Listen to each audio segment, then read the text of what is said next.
Today is Saturday, April 23rd, 2022.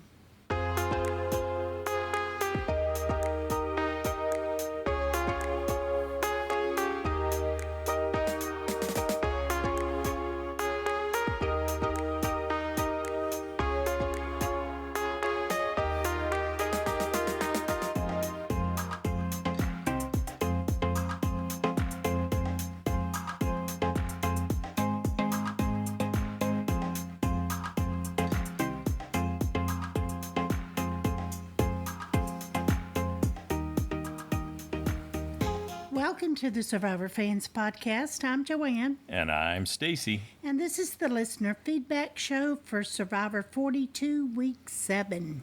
2 shows a week. A recap right after the episode airs. And then on Saturday, we turn it over to the superfans. Of course, Joanne and I can't help getting caught up in the discussion sometimes, too. She tries to keep us moving along, but sometimes we sidetrack ourselves. We get some interesting questions or it prompts another thought, and off we go down the rabbit hole. Mm-hmm. But we're glad you showed up. We're glad that all these super fans showed up. We got a great listener feedback show where we just had an interesting merge episode, and maybe it was predictable. I think a lot of people thought it was. At least a third of the people playing in the fantasy league did. But we're headed into the unknown zone. We are headed towards dividing up into 2 small tribes of 5 and voting someone out of each one. So 2 vote outs this week. So we got a lot to process. We got what happened and then what you think might happen given where we're going. So I'm looking forward to digging in. Anything we need to cover before we Nope. hit it? I don't believe so. All right, kicking it off with Pete. Hey, Joanne and Stacy. This is Pete from Boston calling here. Now, we didn't have the 2-hour craziness like last week, but still, even though it was an hour, and I wish we had more content, instead of Stacy, I'm sure you alluded to it, instead of Probst breaking the 4th wall again, this was a solid episode, so I'm going to let out a great big woo! And na na na na na na na na hey hey bye bye Chanel. Oh, she looked fumed when she got voted out. Even when they all said they'd miss her. I don't know. I hope she's not going to be a bitter juror. I can't wait to see the Ponderosa clip when that comes out. It was a solid episode. I was worried for Romeo, the way he was panicking, this and that. And yet, to Mike's credit, now we don't get to see more than what we should. The way it looked based on the edit, there was Mike seemed like the one that flipped the script. Because initially I thought Oma and that whole alliance just wanted to get rid of Romeo when they saw him just panicking, worrying, this and that. But Mike really worked his social cards with Jonathan. Roxroy didn't want to flip his vote. Maybe that's what caused the change to again with Chanel. But man, crazy episode. This alliance isn't going to last too long. It's really only now, what is it, Romeo, Marianne, who has an idol, and Tori, who's Miss Immunity right now. And looks like based on the next on, 2 people are going to win. Imagine if it's Tori and Romeo. That alliance is going to go berserk. Mm-hmm. I give Tori credit, guys. Not saying she can win, and she may still be a GOAT, but you got to give her credit for winning these challenges with her back against the wall. Now it's just to find a way to work a good alliance there. Andrea, with that beware advantage, he did what Xander should have done the last season, found the idol under that bench there when no one saw anything, but then she couldn't hide her cards as the sneak there, Tori, saw that she was up to something, and he saw how she was still red. She tried to say it was paint, but that was going nowhere with Tori. So we'll see, guys. And real quick, Stacy, so far so good for General High. I love his final words there before the vote. That's well, I don't want to jinx, but that's great editing, winner talk to me. I'd love to see High, Jonathan, and Omar in the final 3. That would be epic, but I don't know, that might be wishful thinking, though. Pulling for you, Stacy, still with High, and I'm going to check out some secret scenes if they're up or not, and especially Ponderosa with Chanel. Great episode, though, guys. Very solid. Take care. Woo! All right. Thanks, Pete. Woo. Wow. Jonathan, Mike, and Omar in final 3.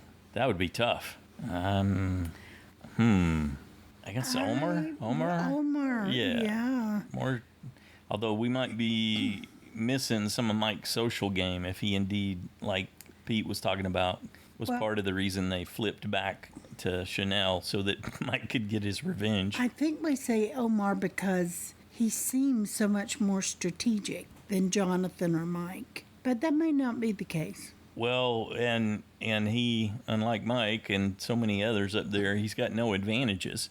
Even came into the merge without a vote.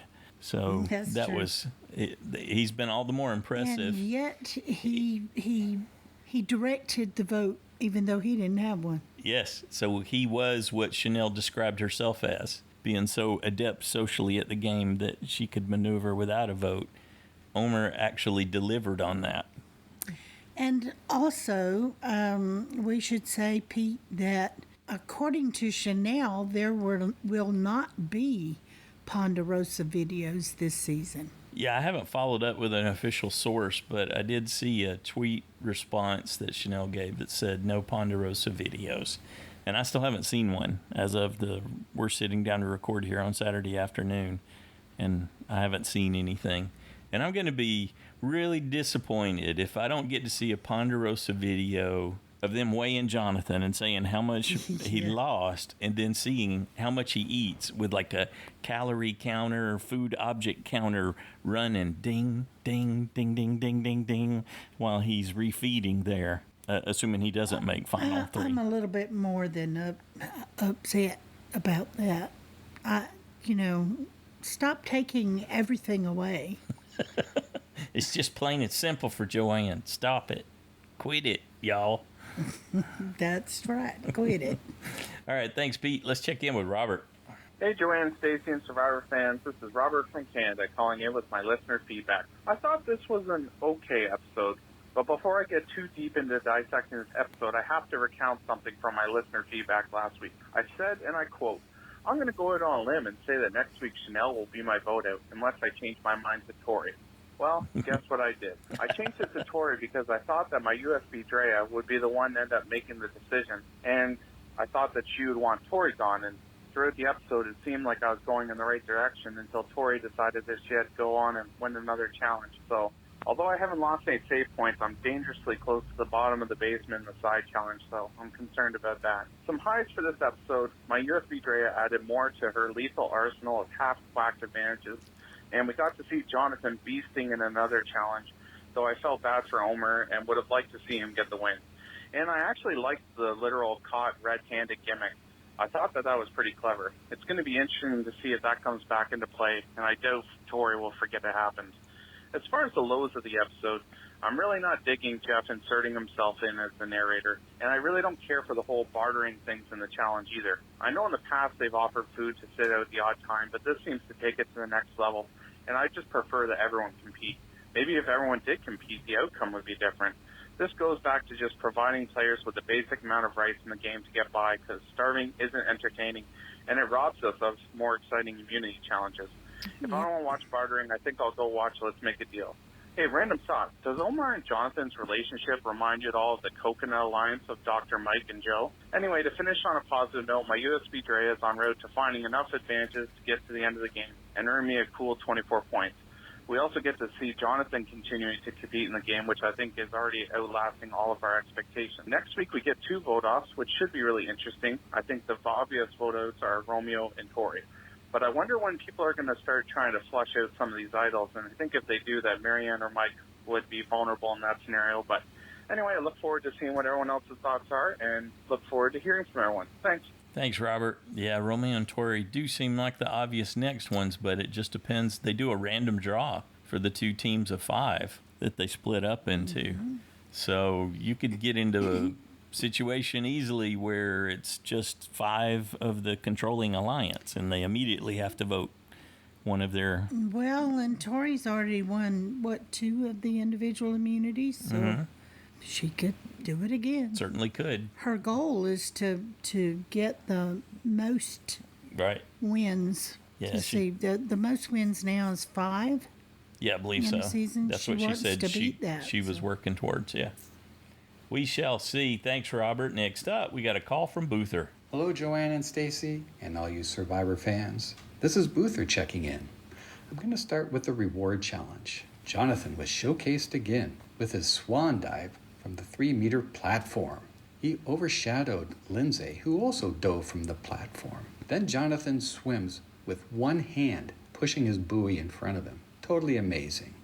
And finally, after the event, he dives off the platform and dolphin kicks beautifully underwater. Well, Jonathan's going to have another job opportunity after the show, this time with SeaWorld. Can you imagine the crowds coming to watch him in person to dive into the pool? Also, if they paid more, they could even swim with Jonathan, just like they swim with the dolphins. Or they could even feed Jonathan, seeing that he consumes 4,000 calories a day. That would be quite the experience. Well, moving on to camp life. It was great to see Omar and Mike interact as Omar did his prayers. Being a devout Muslim, I wonder how many times a day he has the opportunity to pray. Now, Mike was interested in the ritual, and Omar was so gracious in explaining it to him, and they seemed to bond even closer. One of Mike's goals was to be available and to talk with people and get people to trust him. So, Mike is doing a good job in that regard. But one thing that surprised me about Mike was how vindictive he was with Chanel. Just because she threw a vote at him in a previous tribal council, Mike had it out for Chanel. Well, Chanel is now juror number 1. She's also number 8 to be voted out of the game. But I'm sure she would much rather have been Chanel number 5. All right, that's it for me. Looking forward to hearing what everybody else has to say. Boother with the dad joke for the rap. Good job, Boother. All right, next up, we got an email from Erin in Canada. Hi, Joanne and Stacy. I'm going to make this brief. Roxroy and Lindsay are shaping up to be the new goats. The 2 drivers on the infamous road trip are Mike and Hi. Omer is secretly driving telepathically. Mike and All Guys Alliance won't fly this season.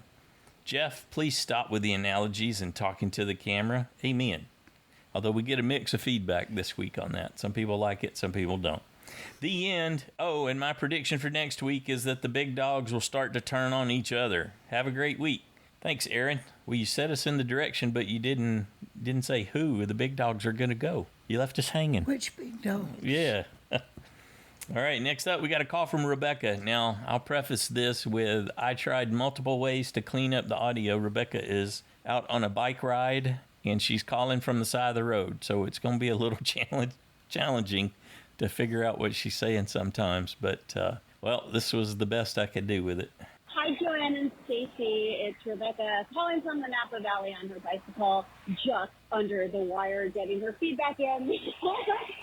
Even though I've been reminding myself to do this for days. Hey, another great episode. I left you guys a voicemail on Wednesday night saying that trying to decide between my vote off either Chanel or Sherry was like trying to decide when we're playing Wordle and there's 2 different words, like it could be happy or it could be poppy or it could be sappy or yappy.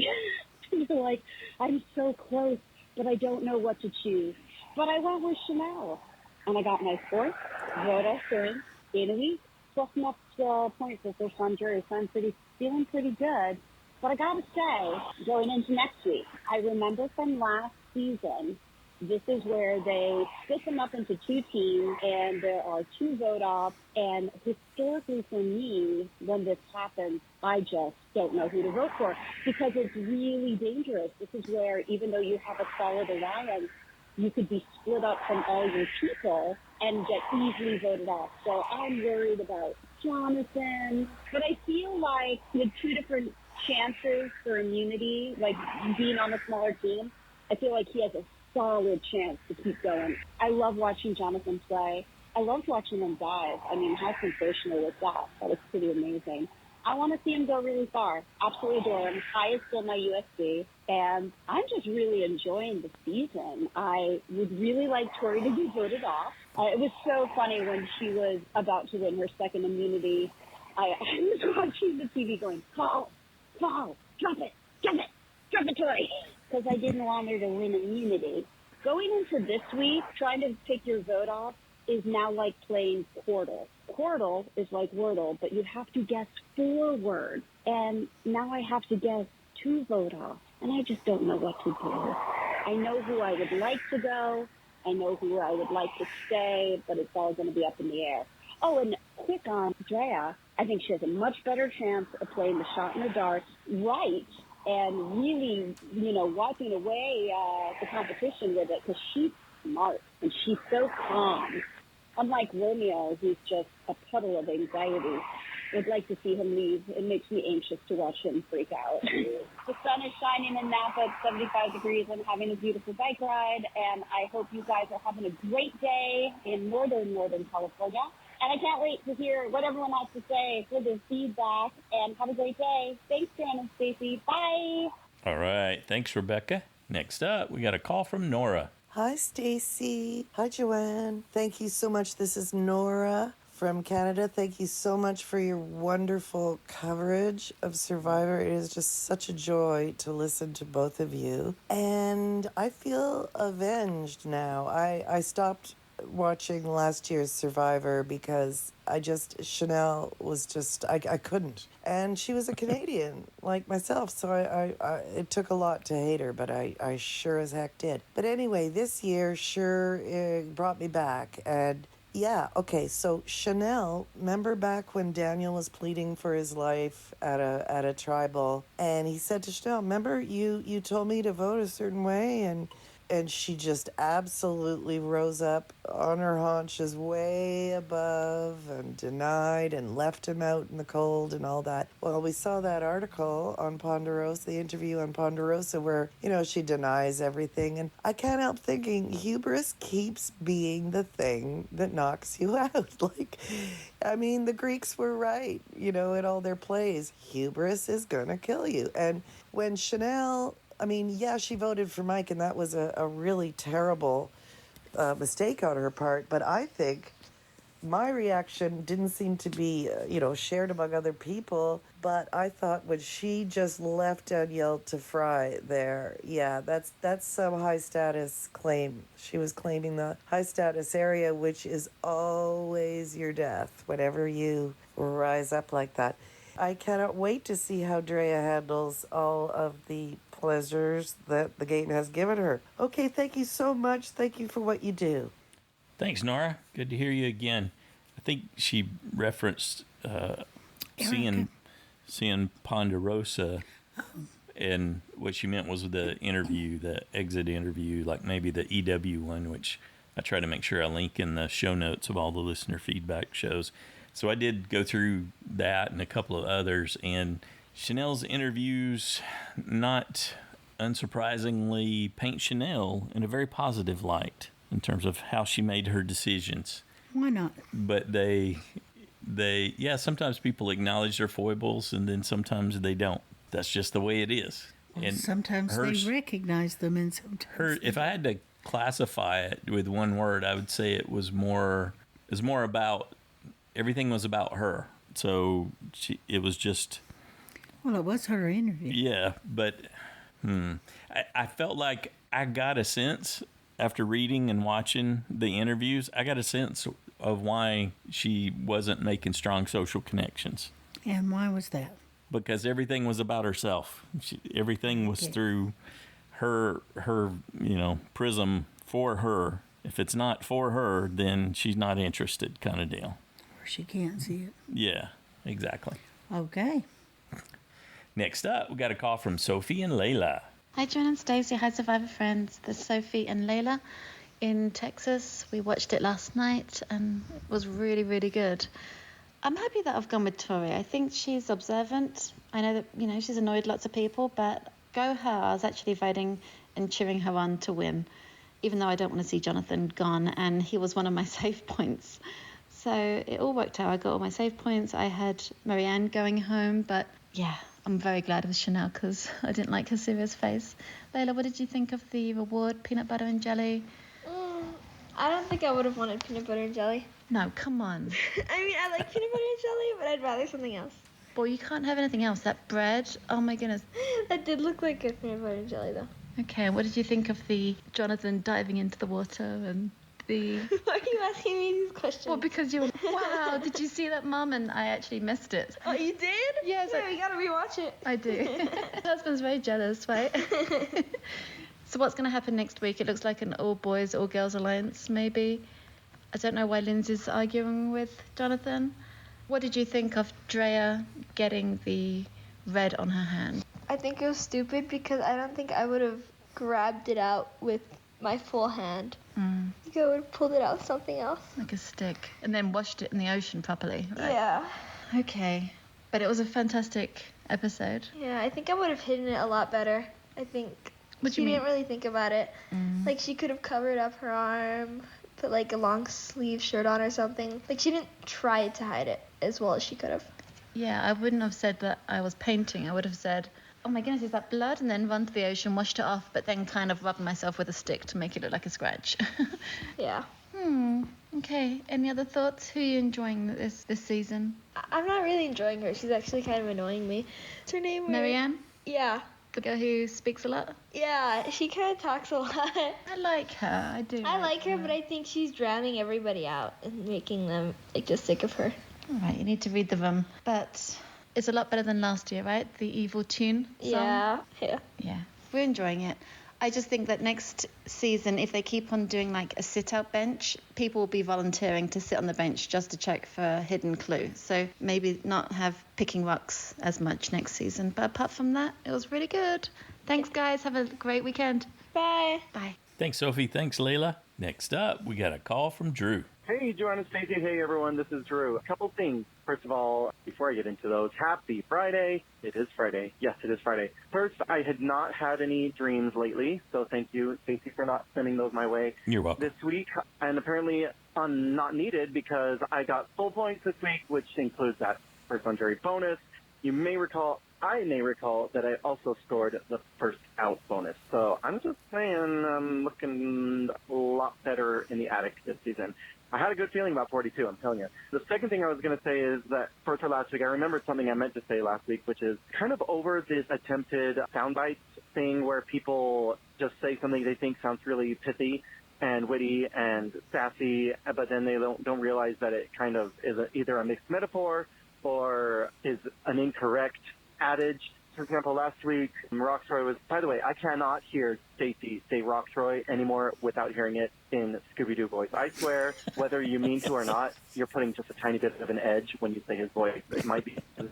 Yeah, so I was going to say, Rocktroy, whenever last week when he said, the devil you do, the devil you don't, which I'm pretty sure must be like some mental conglomeration of damned if you do, damned if you don't, and the devil you know versus don't. Okay, it doesn't really make sense when you put it that way. The squeak high, like the business with the seatbelt, like, oh, so clever. Guess what? You should be wearing a seatbelt if you're driving too, bro. If the car crashes, just because you're on the driving seat doesn't mean you're going to be okay. So, yeah, you're definitely mugging for. You definitely know how to get some screen time, but let's just say things that make sense. But it was a good week. Thank you to everyone. I was kind of feeling Chanel. Luckily, I had her safe last week, and that was kind of a no-go. But, yeah, I think that this season is really turning out. Jonathan is the epitome of people who judge a bro, and then you get to know them. Because this has happened to me. I used to be that way, and I realized how judgmental I was being. So it's nice that, situations like this, you see what kind of a guy he is and a champion. I mean, I'm afraid of how they're propping him up as a champion, but other than that, yeah, business, come on, girlfriend. And then Tori, I don't know why everyone hates her. I think she's fine. She's not nearly Angelina level to me. So anyway, I better go. I think it's pretty short on time, but thanks to everyone for the feedback. Thanks to Joanna Stage for everything you do. Talk to you guys later. Bye. Hey, it's Drew again. A quick PS, which apparently is an option when you don't submit your feedback at the last possible moment before the deadline. I wanted to say about the edit this week, I wasn't fooled for a second. Even I said to Julie, as it was all this business with Romeo was happening out there, just trying to make it look like the clear and obvious isn't going to happen. So yeah, I wasn't actually not even worried about tribal council. It's totally Chanel. So, sometimes I don't feel super confident like that, but this time I was no. I feel like they're probably setting Romeo up, his story going forward. But as for this week out, no, he's fine. So, yeah, that's it. Have a good weekend. Bye. Thanks, Drew. Next up, we got an email from Jack in California. I've missed the last few feedbacks, but they were pretty great episodes. The merge episode had a lot going on there. As for this most recent episode, the religion conversation between Omer and Mike was a nice exchange. It's interesting to hear about different religions and see things through someone else's eyes for a while. The knowledge is power advantage is back, and it will be interesting to see how it plays out this time around. I can see Drea lasting a really long time if she uses all her advantages right. I have moved my new USB to Drea since she does feel like she could make it to the end. Since they were targeting Tori the last few episodes, if and when they go to tribal and she is not safe, I feel like she may go next. But who knows when that may be. I don't know why Romeo was paranoid, but it seemed like he was safe. Even though I had Chanel as the vote out this time, the way she was ousted was not what I was expecting. All right, thanks, Jack. It kind of always is that way. We come up with these elaborate sequence of events for how things are going to go down, and then when it really happens, we're like, oh, yeah, we were nowhere close, even though we guessed at the right outcome, huh? Yep. Next up, we got a call from David. Romeo, Romeo, wherefore art thou, Romeo? Hey, John and Stacy, it's David in Pittsburgh. And Romeo, what happened? One day, Romeo is out with Drea looking for an idol, and she finds it and shares the information with him. Next thing, we see him making a connection with High on the beach, and then Omer coming over and talking to him, and things look great for him. And then suddenly we're hearing this bit about him being in power and going to be able to control the game. And then within an episode, High is saying Romeo is dangerous. Dre is saying, I told you so. And he's scrambling, trying to I don't know what. And if Mike had not insisted on voting for Chanel, then Romeo would be gone. As for that tribal council, when the votes came in, obviously Chanel voted for Romeo, but Omer said he was going to do that so that just in case Chanel played her shot in the dark. And Marianne voted for Romeo. So why did she look so surprised when Chanel went home? Was she, again, not in the loop? Or is she playing up to Chanel, who's leaving, and just trying to play the jury? I don't know. I just don't know where Marianne is right now. As for Drea, I think she's playing a really good game. She's built up her arsenal of weapons, but I'm a little concerned about the way she's being edited. The comment about, I've only known these people for a handful of days, and I don't care if they have to go, and talking about her mother saying to her, that's not your family, Drea. I noticed that when she did have one confessional, it was talking about ready to let people go, there was suddenly an overhead of the waves and this maniacal laughter. And I honestly don't believe that was Drea. As for all of Drea's advantages, we know that Lindsay and High know about the amulet. We know that the silly phrase idol definitely is known by Romeo and Mike and Marianne. Actually, the only one for sure that nobody knows about is the red-handed beware advantage, and Tori even suspects something there. So I'm just getting really nervous about whether Drea is going to become such a big target with all this ammunition that she's going to have to be taken out. And if Roxroy's her ally, what's he doing sharing information with Tori? We will find out as the season plays on. Talk to you guys next week. Bye. Thanks, David. Next up, we got a call from Parker. Hey, it's Parker from Indiana, and I really enjoyed the episode. I thought it was fun. It was predictable. I had Chanel as the vote off, and if I get something right, then you know it was obvious. Hopefully that trend keeps going, though, so that I get points and I don't have to sing, because nobody wants to hear that, and I don't want to do it. I'm enjoying the cast. There was some pointless stuff in this episode. Of course, that advantage is still just super overpowered. I do like Drea better than I liked Liana, so I guess in that regard it's fine, but I still don't like the advantage. And the whole sitting people out of the challenge, it's whatever. I don't care. I'm glad they get food, but who cares? It's interesting to see who's running the game, because right now it's really, I think Mike has a lot of power. His social game is amazing, and then I think Omar has like the strategic chops. So that alliance is pretty much being run by those two, and Jonathan is just their massive shield, which I'm enjoying watching. I think that High may turn on them soon, because every plan High has made has just been shut down. So I think he's going to get fed up with that and want to get some power. I did like his idea to get out Romeo. I like that better, because I think Chanel just didn't have as many allies as Romeo does. I think he is decently connected. He's very paranoid, but I don't think he's as on the outs as Chanel was. So I think it's smarter to do Romeo, but I mean, he'll probably go soon anyway, so it's not that big of a deal. But it was just interesting to see that all play out. But yeah, I'm so surprised by Mike. Like, he is so much better than I thought he would be. I thought it would be just this dumb I thought it would be like Brad from last season. And he's proven to be not only amazing socially, but have a decent strategic game too, which has been cool to watch. But yeah, I don't know what's going to happen next week. I feel like High may try to take control and make a blindside, so maybe Jonathan finally goes. Who knows? I wish Tori would stop winning immunity. Maybe that'll happen next week. But other than that, I have no idea. But yeah, I will see you guys next time. All right. Thanks, Parker. Next up, we got a call from Noelle. Hi, everyone. It's Noelle calling from Albuquerque. I'm going to try to get my feedback in early this time since I missed the cutoff last time.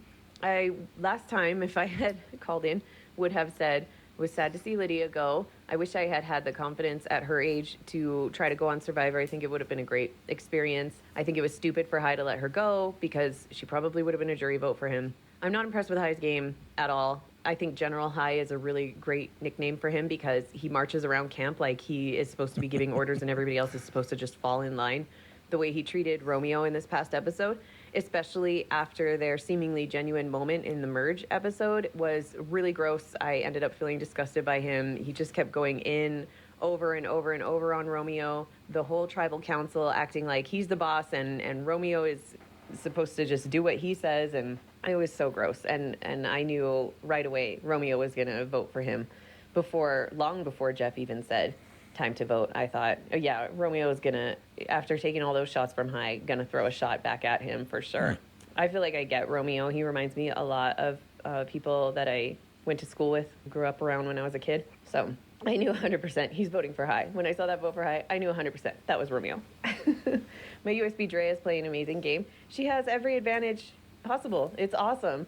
But she hasn't started to play them yet. So I think that finding advantages is great. Playing them at the right time and actually making them an advantage is the critical point. So I'm kind of waiting to see how that works out for her. So in the meantime, I think Omer's playing the best game. He has no advantages. He didn't even have a vote last time, but he's able to influence people. And if I had gotten in on time last week, would have said that I think it actually benefits him to have lost his vote because his first impression in the merge now was that he's not a threat. Love Marianne, but when she was pleading with the tribe that they should sit out for Rice because she was on the bottom and she was willing to sit out for Rice, that would not have gone over with me at all. I would have said, don't you have an idol? You're not at the bottom if you have an idol, okay? Sorry, that's just not how it works. But everybody on that tribe, especially everybody from former Taku, owed it to Jonathan to sit out for Rice if that's what Jonathan wanted. I would have done that. That's what I would have said. I would have said, Jonathan has fed me this entire game. If he wants Rice, I'm sitting out for Rice. I owe it to him. I actually was able to force my daughter to watch the episode with me, and she was blown away by Jonathan's performance in the challenges also. I mean, how can you not be At this point, he's even more impressive than Ozzy. I like Jeff talking to the camera. I like kind of having that background view into how things work. It's kind of cool. I feel like I'm brought into the show a little bit more engaged into it that way. And my daughter said that it reminds her of TikTok. I thought you guys would appreciate that. I think it was dumb to vote out Chanel because she wasn't going to win the game. But I guess if you can't trust her, there's no reason to keep her. I think basically everybody's playing a dumb game because they aren't voting out the people I would vote out. So obviously they're not playing it properly. Everyone have a great weekend. Bye. All right. Thanks, Noelle. Next up, we got a call from Kim. Hey, Joanne and Stacy and Survivor fans. This is Kim from North Carolina. I think Mike's game, his social game, is looking great. And he's not the beast that Jonathan is, but he definitely has the ability to kind of manage the challenges and also provide physical strength. After Jonathan won that reward challenge, I couldn't believe that his name wasn't coming up. In fact, he wasn't even in the 3 people that Hai had on his list. It seems to me that Hai is just as paranoid as he complains about Romeo being, and I don't know why he couldn't have just told Romeo that he was safe and some of that drama would have been diminished. Maybe Hai and Romeo will team up together to help soothe both of their paranoias. The last thing is I've been meaning to say for weeks how great both of the songs were by Drew and Justen. So everybody have a great week. Look forward to hearing what you got to say about the show. All right. Thanks, Kim. That is true. I enjoyed them both. Very much so. I'd not opposed to having them both sing one again, actually. There you go. Yeah, I'm totally in for that. Next up, we got an email from Josh, the plush moose from Massachusetts. Dear Joanne and Stacy, 10 days to go and the jury's starting to take shape. Things are heating up. Here are my other observations. Chanel thought she was playing chess. She was supposed to be playing Survivor. Indeed. She did say in her interview that she got that backwards. So she didn't mean to make it sound like she was playing chess and they were playing checkers. She meant the opposite, but it was funny the way it came off. The editors are trolling us. No way is Roxroy a cool kid. Yeah, definitely. Mike modeled his evening wear. Evening wear. Yeah, evening wear. Evening wear. Thank you. I was waiting for him to model swimwear, but I guess they don't have a beach ball back at camp. Every time Jeff breaks the fourth wall, I expect him to extol the virtues of Folgers coffee. If you don't find the Beware advantage by sunset, you lose your vote. If you find it, Tori starts going Miss Marple on you. Not sure which one is the penalty. Would-be hero Omar was defeated in buoy ball by superhero Jonathan. I like that. Instead of a messy sandwich, Drea got a messy advantage clue. I think those dolphins wanted Aquaman Jonathan to come out and play with them. Indeed, they were swimming just like him, imitating him. Omar is at the center of the information web. He sounds like a spider to me. As king of the bad dad jokes, I tip my hat to the creator of the red-handed twist. Drea has more magic items than most D&D players. Funny how Tori's moment of empathy morphed into a full-on cascade of suspicion. Trader Jeff has a weird way of determining a fair sale price. John looks almost human, if a human could lift a small bus.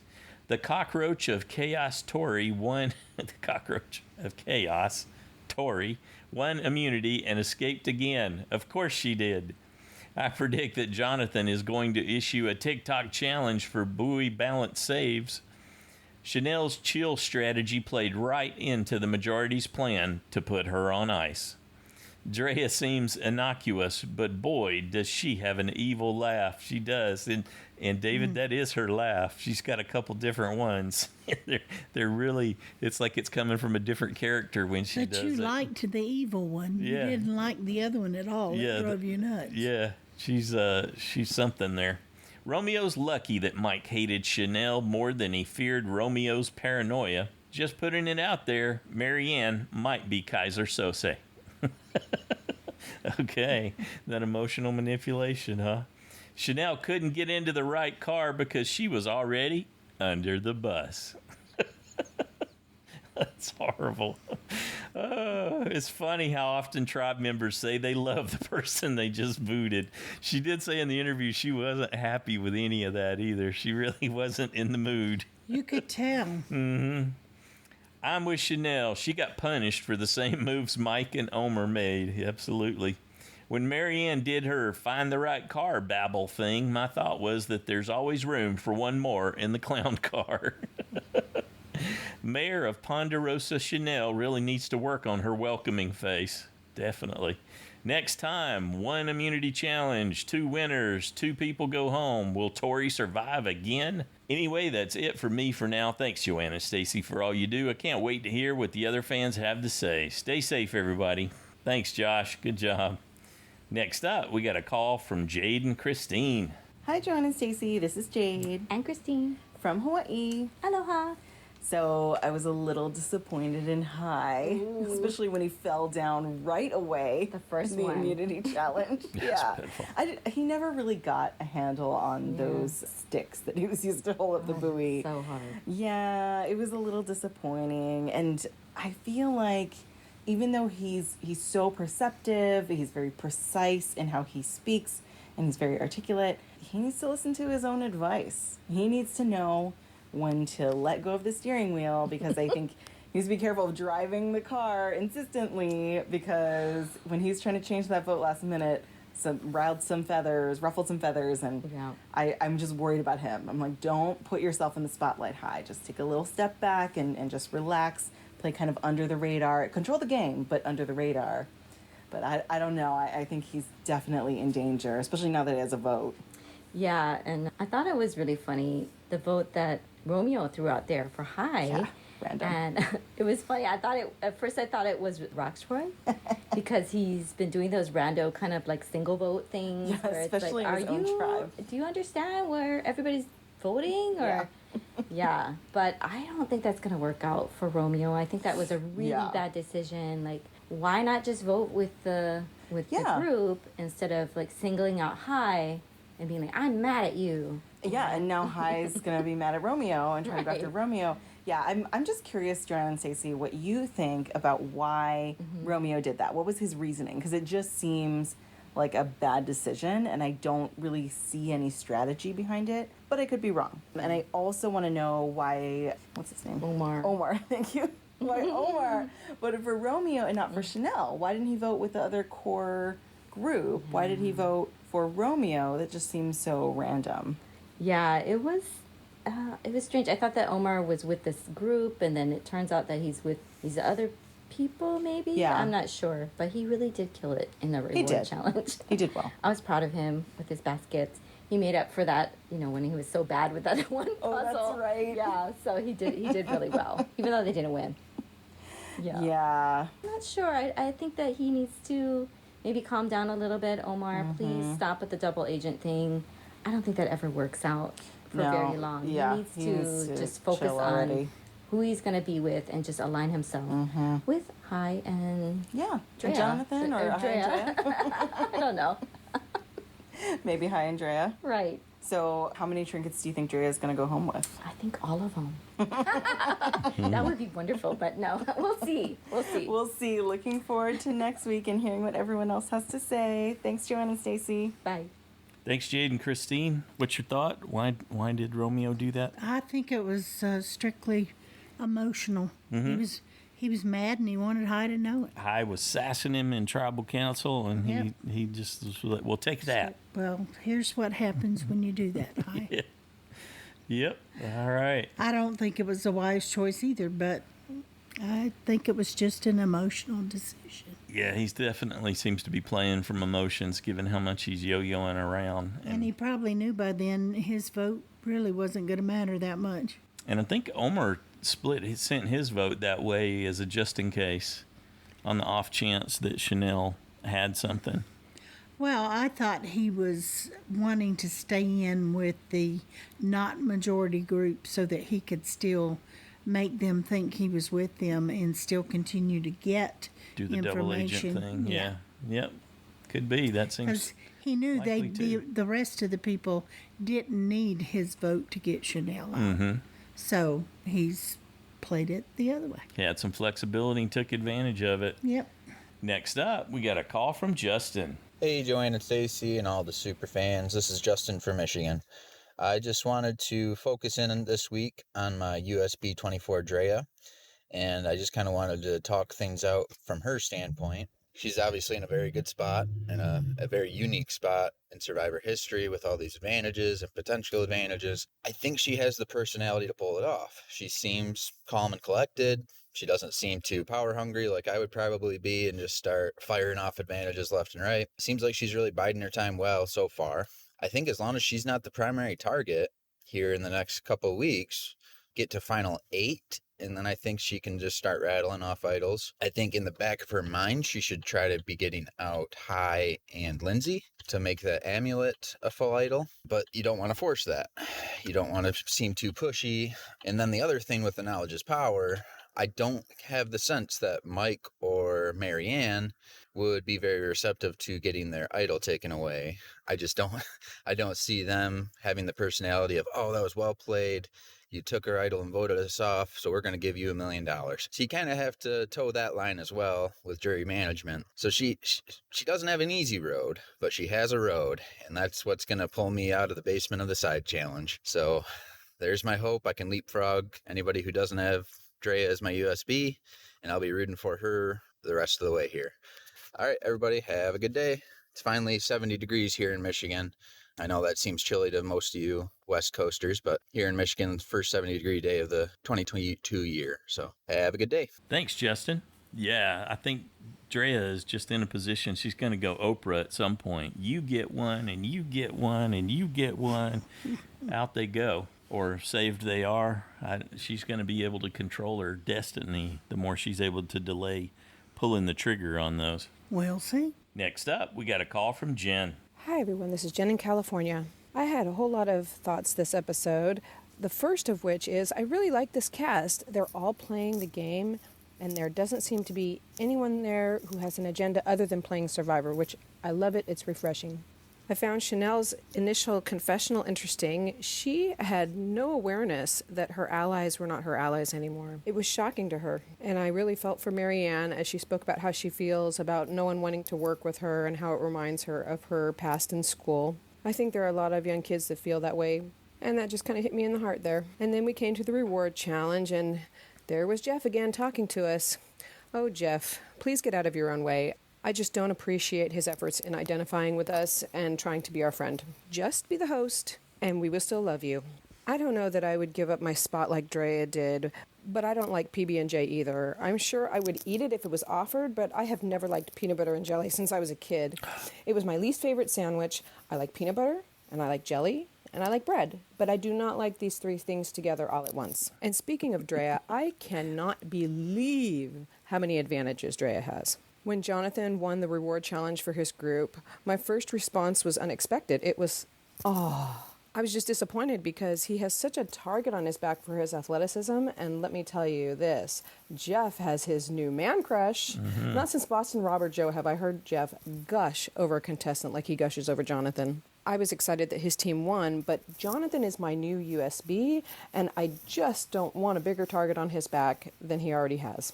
I loved listening to Omar talk about his strategy. I almost chose him as my new USB. That was my gut feeling, but I chose Jonathan instead because I just want to have fun rooting for him.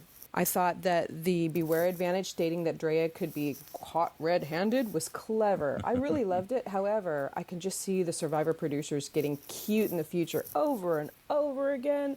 Don't get caught blue-handed. Don't get caught yellow-handed. I'm just a little worried about that. And another unexpected feeling that I had during this episode was I genuinely want to dislike Tori, and I do, but there's no denying that she is observant and very in tune with what is going on in the game, and she's great at challenges. Her second individual immunity, I thought it was great. Go, Tori, but I still want you out. And then we came to the immunity challenge, speaking of, where Jeff, in addition to talking to us, takes on an opportunity to gush all over Jonathan. I swear it is just like Boston Rob. Jeff wants to be Jonathan. And finally, in the end, I think the Chanel vote was a very obvious one, and the edit was just giving us red herrings to throw us off the scent, but a lot of us had that right, and so did the players, I think. Well, that's it for me. I can't wait to hear everyone else's thoughts on this great episode. Until next week, bye. Thanks, Jen.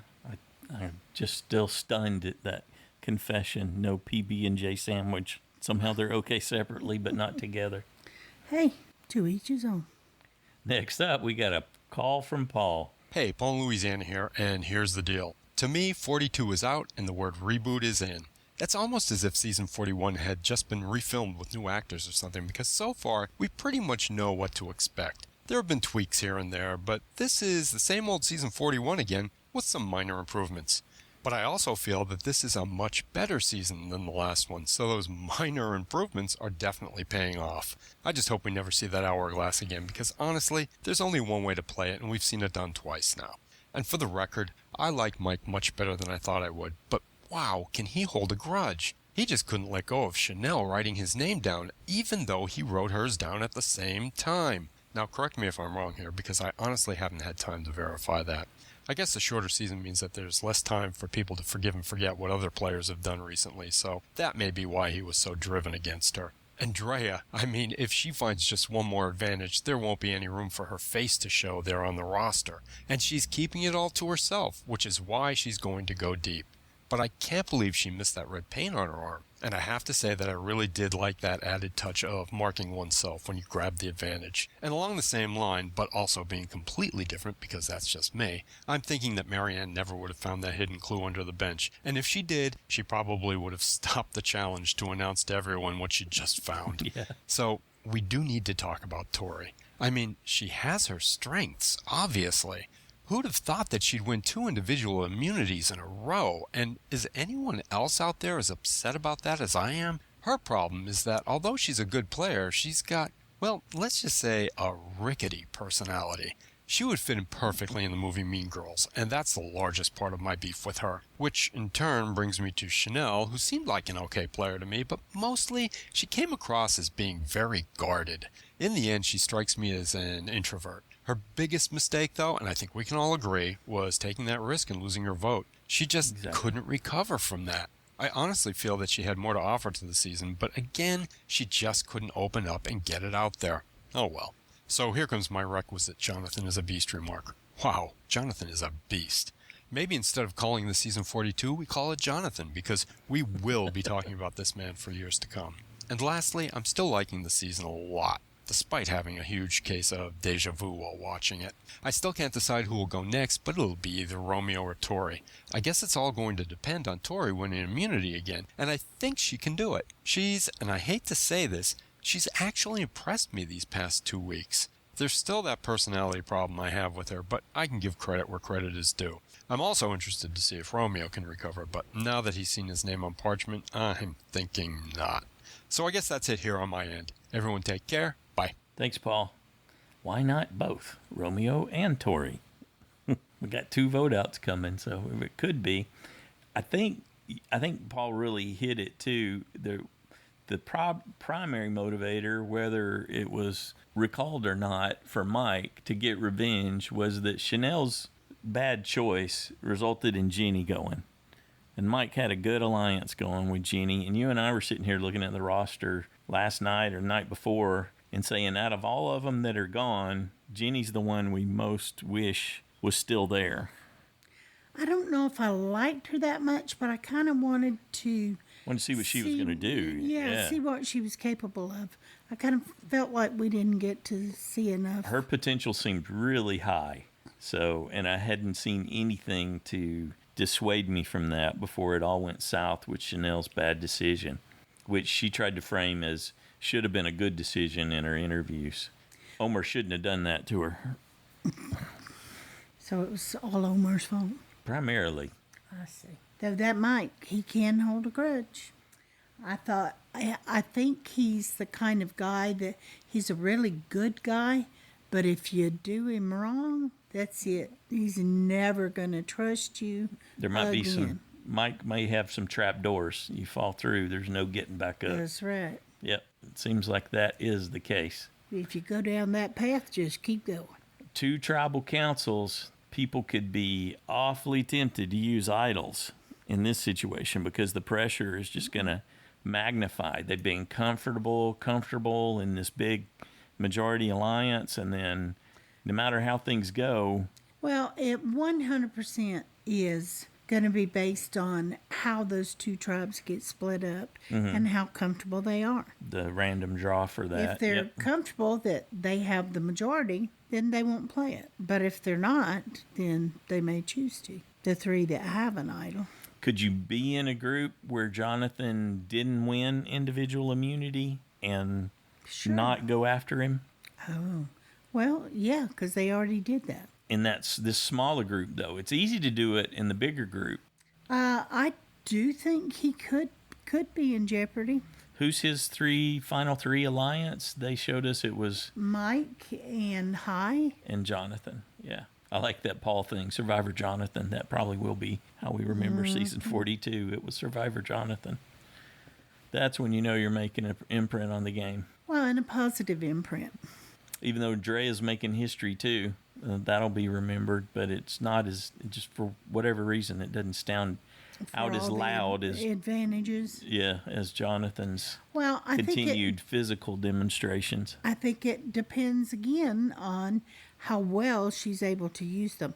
If she doesn't use them well, then it's not going to stick in anybody's memory, or it will stick in their memory that for the she volume. didn't use them well. Yeah, that she had. So she's had the most out of anyone. And then didn't use them well. Across all seasons, she's had the most. Yep. Of course, that could very well be because there's more available in this season than there's ever been before, too. You'd have to normalize that statistic to see if it really stood up to the test of time. Well, I really want to see how the advantage that Drea, Lindsay, and High have. Yeah, how's that going to come together? How's that going to come together? So is this going to be it? If they're in one of the teams together, Are they then going to target will they go the ahead? other one?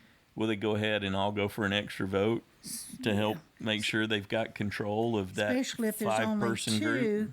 and the other one's not in that group, and they can say, well, that's who they wanted to go for. I didn't have a choice. What was it you said the other day? Or I don't know if that was in the recap. Oh, Maybe honey, it was in you the got recap. to be more specific. About the amulet advantage.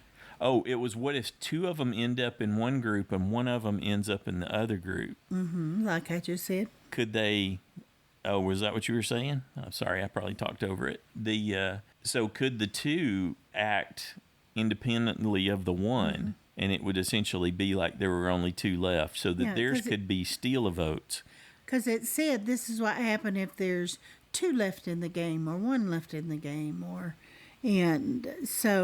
but it's like, since they're split up, I'm assuming they can't use it if all three aren't together. I believe that's what it stated. So it's worthless, maybe, if they don't all end up in one group of five. For this episode. Yeah. Only. But it would be something if they were, and two of them together, two of them decided, let's go ahead and get steal a vote so that we can totally control this. We'll just take the other two people's votes away from them, and we'll decide the outcome. And then whoever it is that's on the team that has the other amulet advantage, theirs automatically becomes an idol. An idol, yeah. If that happens. That's the scenario we were wanting to play out, but I don't think it plays that way. I think they said, in the game, not in this. In a tribal council. Yeah. We'll have to go back and reread that. Yeah. That would be something. All of a sudden, poof, you've got an idol. Well, I think we might find out. So the way it played out last time was that they drew for teams. There's 2 teams of 5, and there's individual immunity in each of those groups of 5 people. Yeah, so there's only 4 people you can vote for.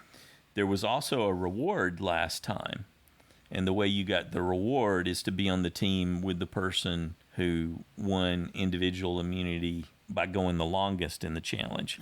So they were all doing the same challenge, and then it's out of your group of 5, you're the last one. If you're the second one to win individual immunity, then you also have just won reward for your tribe. And last time it was food. It was the chicken stew that Xander was so looking forward to, chicken and veggie stew. So you have to be the last one standing. If you're the last one standing, then you can... Not just the last one in your tribe. Right. Because that's what Erica did. She hung on, right? Wasn't she the one that won it last time? No. Oh. No, Erica won and then promptly stepped down. Oh, that's right. You're right. Yeah. So she was immune. I but remember then that now. It's like, hey, she I immediately can't do lost it and had to Can't do it apologize any to her longer. group, her team. Yeah.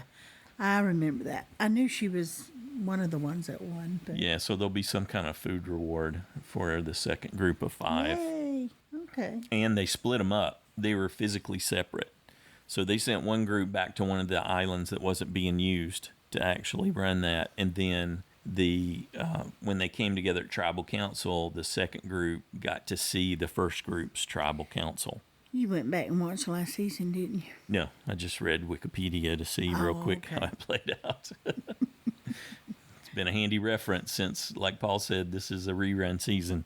Yep. So you can go back This and is get what they did last time. quick sense of how that played out and what to 'cause expect. It pretty much follows last time, like he said. So Yeah, minor tweaks, which do seem like improvements.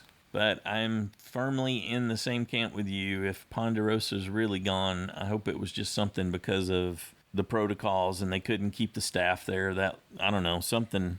don't care, not happy about it. Because the Ponderosa videos must be a separate film crew because they've got one group out there, or they're rotating groups that are out there with the castaways. And then to get those Ponderosa videos, they've got to send someone What do they need? over there. 1, 2 cameramen tops for Ponderosa. Yeah, something like that. It's yeah. like all you need are a few clips. You don't need to follow I'm them with you. 24/7. I hope that was a fake tweet. I hope that's not true, but they're not out there. But it should have been out by now if it was going to be We've out. seen them be slack and deliver them late in previous seasons. Not this late. So I think we're probably going to have to reach out to the PR folks and send a note and put our vote in for, hey, we really need to see these Ponderosa videos. We were all looking forward to them. Like anyone cares. But Well, if you don't make your voice heard, they won't. They won't ever know. So That's true. the minimum we can do is try. 'tis true. Yep. And that's public knowledge for how to contact them. So we will reach out. We want to say a big thanks to everyone who took time to share their thoughts and predictions today. We really enjoyed it, and we appreciate hearing from all of you, especially as we head towards this complex double tribal scenario, double vote off. For those who haven't heard, Ralph Kaiser from Survivor Redemption Island died on Wednesday morning on 4/20/22 from a heart attack at the age of 56. Our condolences go out to his family and friends. Yeah, he's really young. Mm-hmm.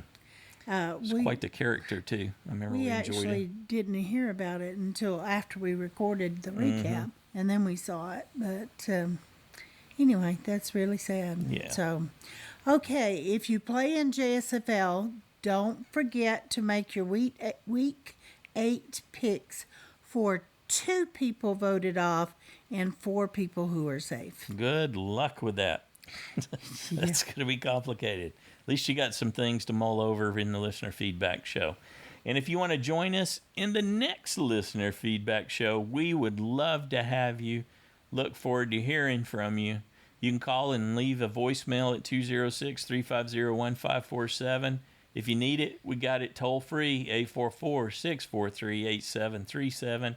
You can record an audio comment and attach it, or just type it up in a quick email message and send it to us at joanneandstacyshow@gmail.com. Remember, feedback's due noon Pacific time on Saturdays, and we ask that you keep it in that 3-minute range. All right. Anything else you wanted to say about the episode before we put it to bed? No. All right. We'll be back here on Wednesday with our next recap. Have a good one.